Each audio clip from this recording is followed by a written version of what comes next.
పూర్వకాలంలో ఒకానొక గ్రామంలో ఒక స్త్రీ ఉండేది. ఆమెకు పెళ్ళైన కొద్ది కాలానికే భర్త చనిపోయాడు. సంతానం కానీ ఆఖరికి బంధువులు కానీ ఆమెకు లేరు. అందువల్ల ఆమె ఇతరుల ఇళ్లలో దాసీ పని చేస్తే అక్కడే భుజిస్తూ, ఒకవేళ వారు సంతోషం కొద్దీ ఏమైనా వస్తువులు ఇస్తే ఆ వస్తువులను తీసుకుని ఇతరులకు ఎక్కువ ధరకు అమ్ముకుంటూ, ఆ విధంగా తన వద్ద పోగైన సొమ్మును వడ్డీలకు ఇచ్చి మరింత డబ్బును కూడబెట్టుకుంటూ, దొంగలు దొంగలించిన కూడా తీసుకువచ్చిన వస్తువులు తక్కువ ధరకు కొని ఇతరులకు ఎక్కువ ధరకు అమ్ముకుంటూ సొమ్మును కూడబెట్టుకుంటూ ఉండేది. ఇలా తను కూడబెట్టిన ధనాన్ని వడ్డీలకిస్తూ శ్రీమంతుల ఇండ్లలో దాసి పనులు చేస్తూ తన మాటలతో వారిని మంచి చేసుకొని జీవిస్తూ ఉండేది. ఎంత సంపాదించినా ఏం లాభం? ఆమె ఒక్కరోజు కూడా ఉపవాసం కానీ దేవుణ్ణి మనసారా ధ్యానించడం కానీ చేసి ఉండదు. పైగా వ్రతాలు చేసేవారిని, తీర్థయాత్రలకు వెళ్ళేవారిని చూసి చాలా అవహేళన చేసి ఏ ఒక్క భిక్షగానికి పిడికెడు అన్నం కూడా పెట్టకుండా తాను తినకుండా ధనాన్ని కూడబెడుతూ ఉండేది.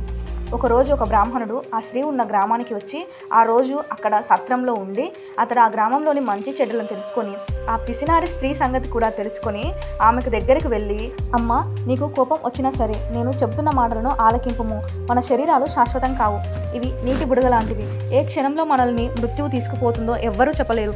పంచభూతాలు సప్తధాతులతో నిర్మించబడిన ఈ శరీరంలోని ప్రాణం జీవం పోగానే చర్మం, మాంసం కుళ్ళి దుర్వాసన కొట్టి అసహ్యంగా తయారవుతుంది. అటువంటి ఈ శరీరాన్ని నీవు నిత్యమని భ్రమిస్తున్నావు. ఇది అజ్ఞానంతో కూడిన దురాలోచన. తల్లి, నీవు బాగా ఆలోచించుకో. అగ్నిని చూసి మిడత దానిని తిందామని భ్రమించి దగ్గరకు వెళ్ళి భస్మం అవుతుంది. అలాగే మానవుడు కూడా ఈ తనువు శాశ్వతమని నమ్మి అంధకారంలో పడి నశిస్తున్నాడు. కనుక నా మాట విని నీవు తినక, ఇతరులకు పెట్టక అన్యాయంగా ఆర్జించిన ధనం ఇప్పుడైనా పేదలకు దాన ధర్మాలు చేసి పుణ్యాన్ని సంపాదించుకో. ప్రతిదినం శ్రీమన్నారాయణని స్మరించి వ్రతాలు చేసి మోక్షాన్ని పొందుము. నీ పాప పరిహారార్థంగా వచ్చే కార్తీక మాసం అంతా ప్రాతకాలంలో నదీ స్నానం ఆచరించి దాన ధర్మాలు చేసి బ్రాహ్మణులకు భోజనం పెట్టినచో వచ్చే జన్మలు నీవు పుణ్యవతివై సకల సౌభాగ్యాలు పొందగలవని ఉపదేశాన్ని ఇస్తాడు.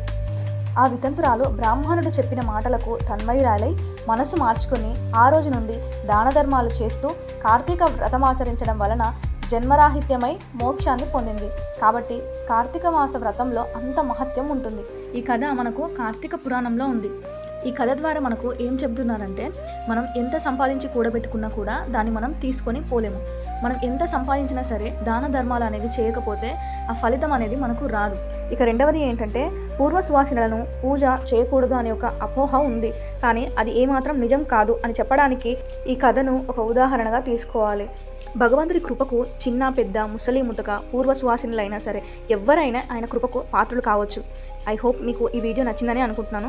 ఈ వీడియో కనుక మీకు నచ్చినట్లయితే లైక్ చేయండి.